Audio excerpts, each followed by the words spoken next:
ओम शांति। आज इसको ड्रामा की भावी ही कहेंगे, क्योंकि बाबा कहते हैं कि अंत में ये सब साइंस के साधन फेल होने हैं।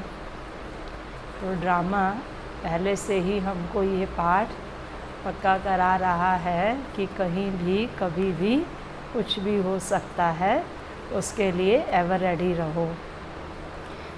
तो आज सुबह से यूट्यूब चैनल पे लाइव स्ट्रीमिंग की कोशिश कर रहे थे, लेकिन नहीं हो पा रही। अब कारण तो उसका दिन में देखेंगे, लेकिन अभी आप सबके पास इसलिए ये रिकॉर्डेड मुरली अपलोड करके भेजेंगे। ये मुरली आपको कब मिलेगी पता नहीं, लाइव तो नहीं मिल पाएगी, इसलिए बाबा के महावाक्य तो सुनने ही हैं, तो आपके पास ये अभी रिकॉर्ड करके भेज रहे हैं। तो बाबा ने आज कहा कि मीठे बच्चे, बाप तुम्हें नई दुनिया के लिए राजयोग सिखला रहे हैं, इसलिए इस पुरानी दुनिया का विनाश भी ज़रूर होना है।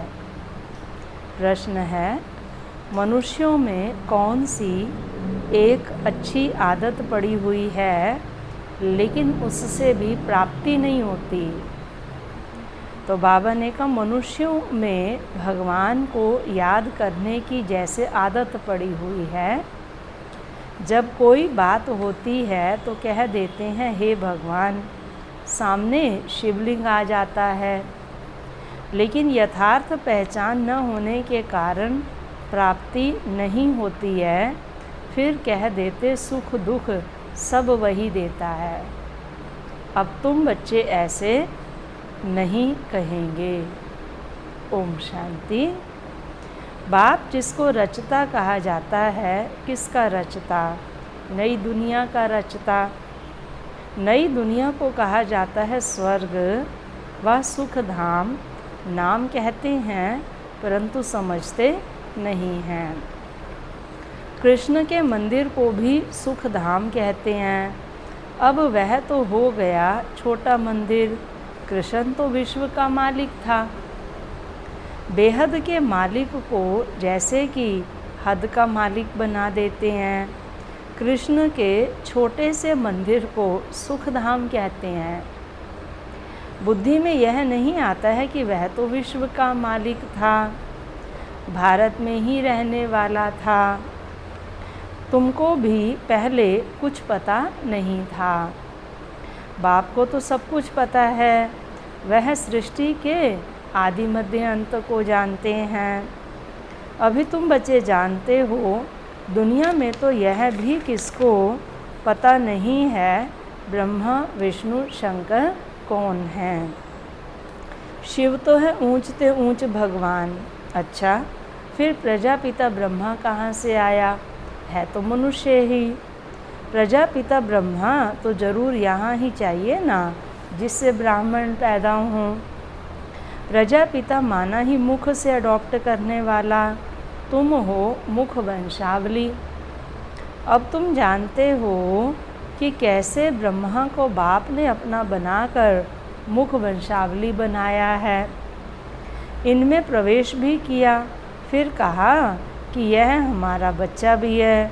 तुम जानते हो ब्रह्मा नाम कैसे पढ़ा, कैसे पैदा हुआ?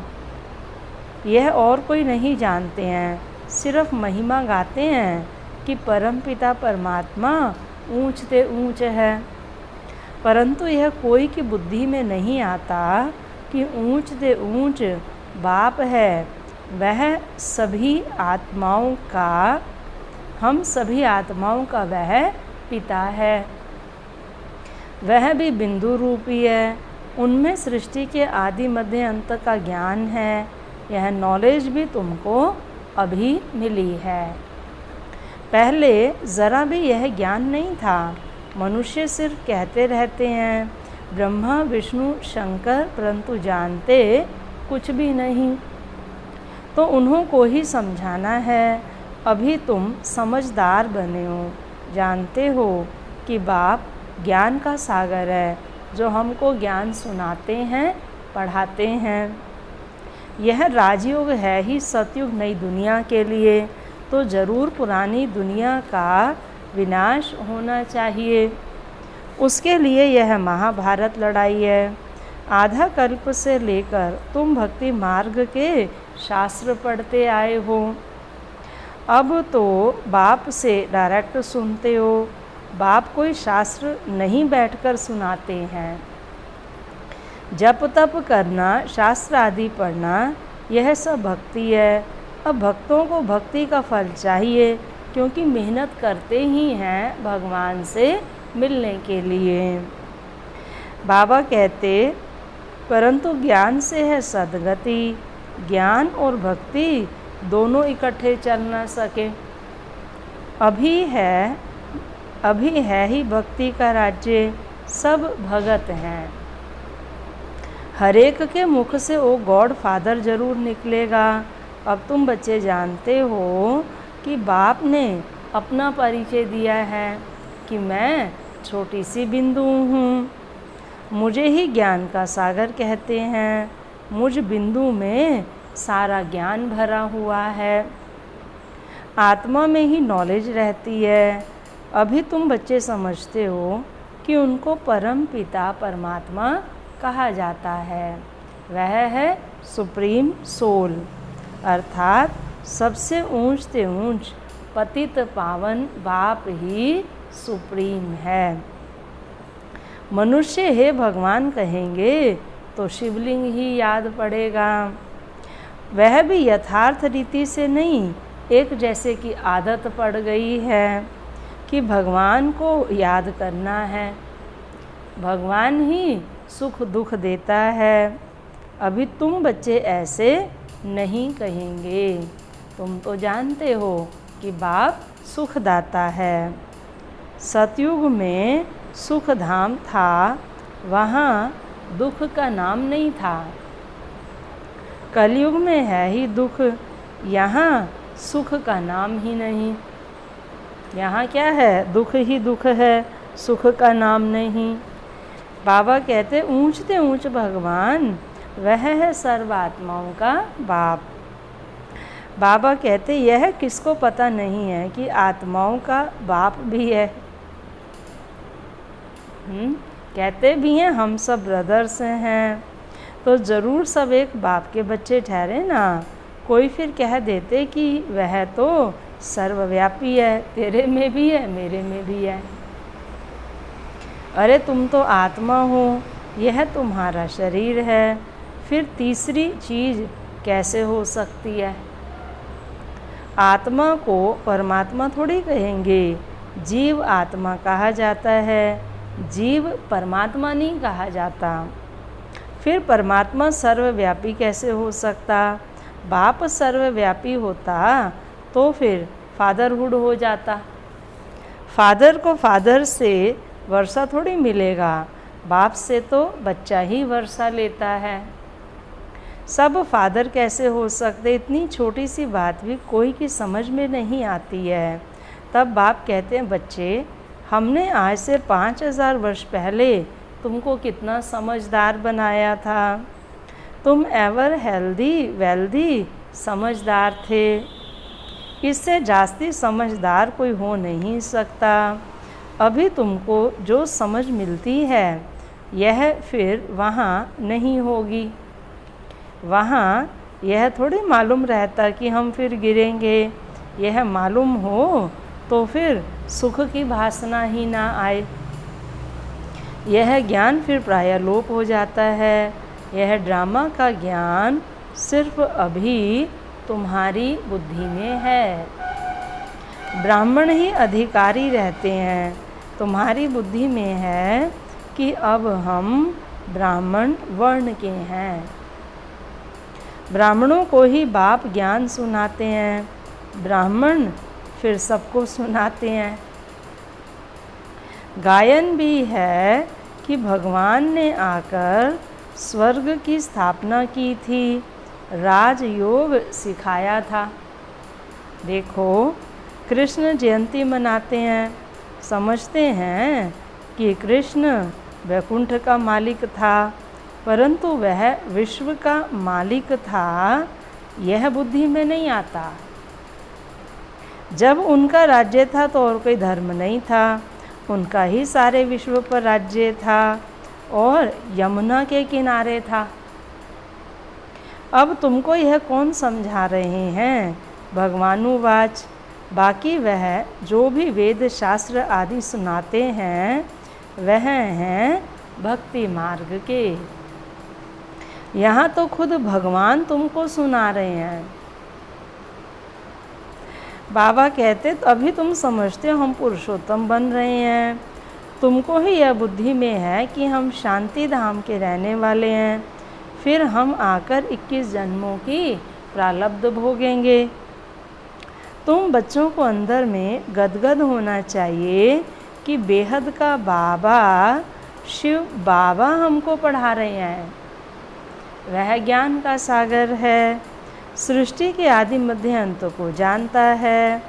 ऐसा बाबा हमारे लिए आया है तो खुशी में गुदगुदी होती है।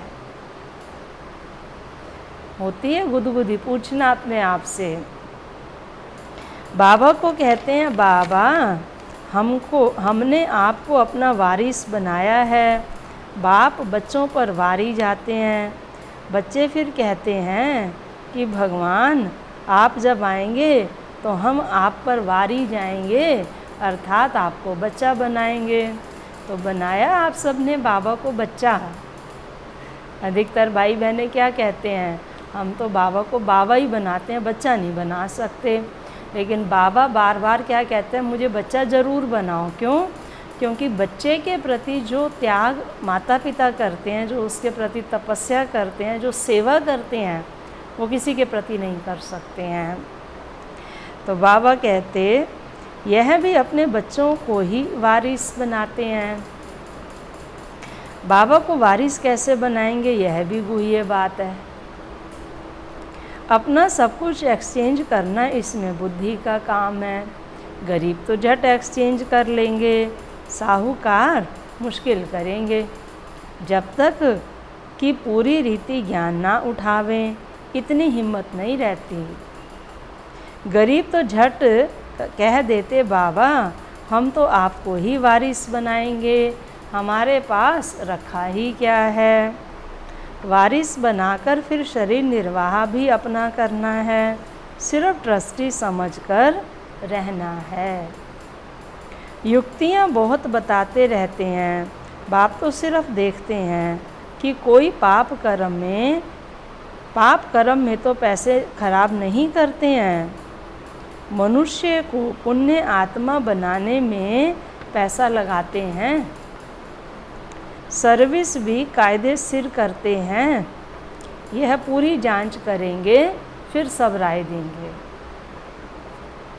यह भी धंधे में ईश्वर अर्थ निकालते थे ना, वह तो था इनडायरेक्ट। अभी बाप डायरेक्ट आए हैं। मनुष्य समझते हैं हम जो कुछ करते हैं उनका फल ईश्वर दूसरे जन्म में देते हैं। कोई गरीब दुखी हैं तो समझेंगे कर्म ही ऐसा किया हुआ है, अच्छे कर्म किए हैं तो सुखी हैं। बाप तुम बच्चों को कर्मों की गति पर समझाते हैं। रावण राज्य में तुम्हारे सब कर्म विकर्म ही हो जाते हैं। सतयुग और त्रेता में रावण ही नहीं, इसलिए वहाँ कोई कर्म विकर्म नहीं होता है। यहाँ जो अच्छे कर्म करते हैं उनका फल अल्पकाल के लिए सुख मिलता है, फिर भी कोई ना कोई रोग खिटपिट तो रहती ही है, क्योंकि अल्पकाल का सुख है। अभी बाप कहते हैं यह रावण राज्य ही खत्म होना है। राम राज्य की स्थापना शिव बाबा कर रहे हैं। तुम जानते हो यह चक्र कैसे फिरता है। भारत ही फिर गरीब हो जाता है। भारत आज से 5000 वर्ष पहले स्वर्ग था। इन लक्ष्मी नारायण का राज्य था। पहले गद्दी इनकी चली थी। कृष्ण प्रिंस फिर स्वयंवर किया तो राजा बना, नारायण नाम पड़ा। यह भी तुम अभी समझते हो तो तुमको वंडर लगता है। बाबा आप सारे रचता और रचना की नॉलेज सुनाते हो। आप हमको कितना ऊंच पढ़ाते हो, बलिहार जाऊं। हमको तो सिवाय एक बाप के और कोई को याद नहीं करना है। अंत तक पढ़ना है तो ज़रूर टीचर को याद करना है। स्कूल में टीचर को याद करते हैं ना, उन स्कूलों में तो कितने टीचर्स होते हैं, हर एक दर्जे का टीचर अलग होता है। और यहाँ तो यह एक ही टीचर है। कितना लवली है, पूछो अपने आप से कितना लवली है कि एक दिन भी उसकी मुरली ना मिले तो कैसा महसूस होता है? तो बाबा कहते बाप लवली टीचर लवली। आगे भक्ति मार्ग में अंधश्रद्धा से याद करते थे, अभी तो डायरेक्ट बाप पढ़ाते हैं। तो कितनी खुशी होनी चाहिए। फिर भी कहते बाबा भूल जाते हैं, पता नहीं हमारी बुद्धि आपको क्यों नहीं याद करती है। गाते भी हैं ईश्वर की गति मति न्यारी है। बाबा आपकी गति और सदगति की मत तो बड़ी वंडरफुल है। ऐसे बाप को याद करना चाहिए। स्त्री अपने पति के गुण गाती है ना, बड़ा अच्छा है, यह उनकी प्रॉपर्टी है, अंदर में खुशी रहती है ना, है ना। अनुभव किया है हमने, युगलों की आपस में अटैचमेंट तो होती है, आप सब भी अनुभव करते होंगे।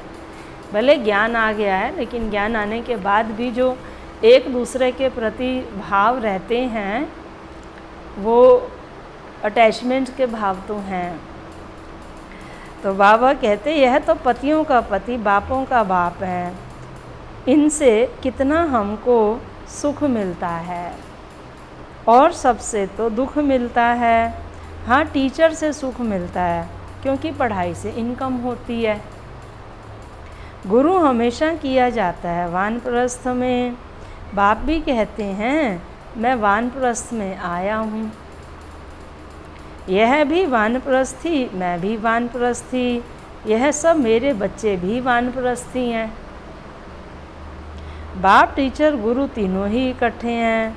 बाप टीचर भी बनते हैं, फिर गुरु वन साथ ले जाते हैं।